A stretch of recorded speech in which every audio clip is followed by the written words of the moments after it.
जैसा कि आप देख रहे हैं कि ये कैंडल मार्च जो यहाँ पर एक शांति के रूप में यहाँ पर आप देख सकते हैं कि एक दूसरे से ये जोत को यहाँ पर जला करके एक शांति का भी संदेश दे रहे हैं और अपने गुस्से का इजहार भी इसके साथ में जुड़ गया है।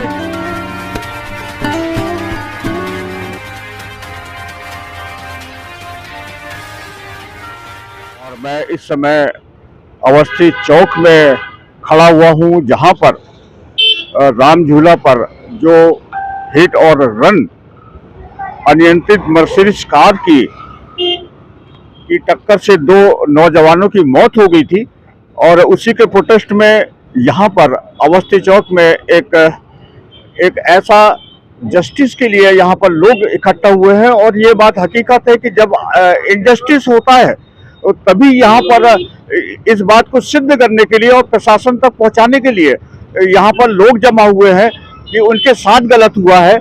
और जो नाम थे उसमें मोहम्मद हुसैन, गुलाम मुस्तफ़ा 34 साल जो कि इतवारी के निवासी हैं, और वहीं पर मोहम्मद अतीक, मोहम्मद जिया 32 साल जाफरनगर अवस्थी चौक के निवासी थे।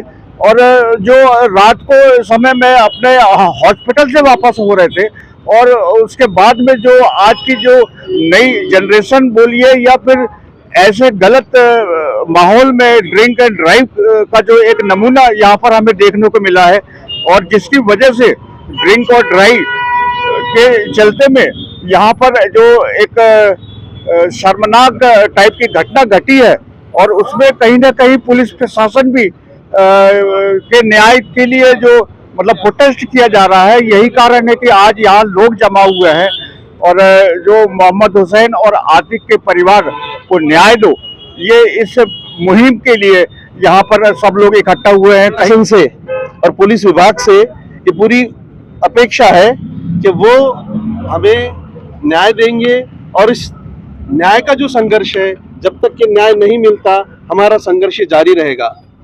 साथ ही साथ मैं हमारे उन तमाम फाउंडेशंस को, जिसमें खासकर जनता फाउंडेशन है, उनका मैं शुक्रिया अदा करना चाहूँगा कि उन्होंने इसमें इनिशिएशन लिया, इन्होंने पहल किया इस प्रोटेस्ट मूवमेंट को चलाने के लिए। और दूसरी और भी फाउंडेशंस है जिनका मैं नाम नहीं जानता हूँ, वो हमारे हमदर्दान हैं।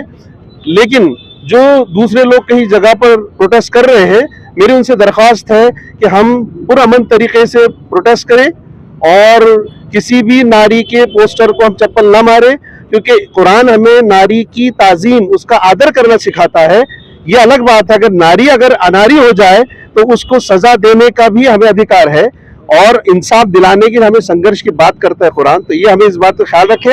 हमारे जितने भी भाई हैं वो जज्बात में आकर ऐसा कर रहे हैं, तो आइंदा वो ऐसा ना करें। अय्यूब साहब, आपका भतीजा है, सगा भतीजा था, ये मैं रोकना चाह रहा हूँ, माफी चाह रहा हूँ आपको, क्योंकि मैं आगे के अपडेट देखना चाह रहा हूँ, क्योंकि बहुत सारे लोगों ने देख चुके हैं इससे पहले के अपडेट। तो उसमें नया क्या मोड़ आया वो आप बताइए कि नया मोड़ क्या आया? क्या उनकी रिपोर्ट्स आ गई है, मेडिकल रिपोर्ट्स आ गई, उस रिपोर्ट्स में क्या पाया गया?